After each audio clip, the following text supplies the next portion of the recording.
Hi, I'm Noah, and I'm a student reporter for the National World War II Museum's Electronic Field Trip on the Holocaust. Before, during, and after World War II, millions of people moved all around Europe and all over the world, crisscrossing the continent and ocean by train, foot, and by boat. Some were headed to the front lines. Some were looking for work in other countries. Hundreds of thousands, many of whom were Jews, were escaping, looking for safety. My grandfather, Eugene Finton, was born in Czechoslovakia in 1931.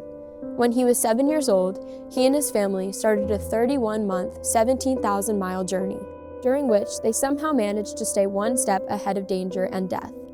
He talked about visiting with his family in 1939, and then never seeing them again. They did not escape the Holocaust.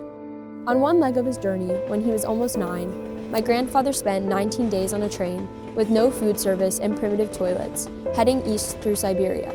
He described multiple trains loaded with tanks, artillery trucks, and soldiers heading the opposite direction, westward to the war front. Other trains traveling west carried civilians. Here in Poland, from 1940 to 1944, 1.5 million non-Jews emigrated. These consisted of both people who migrated willingly or who were forced into Germany to work and fill needs during wartime. After the war, when concentration camps were liberated by the Allied forces, all of the prisoners were moved into displaced person camps.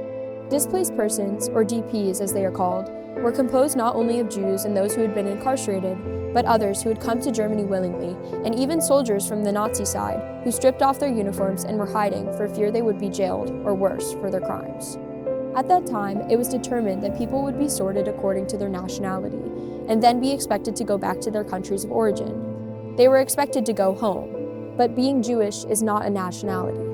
One survivor said, the entire European continent, people were traveling en masse, going home. Everybody had a place to go but the Jews.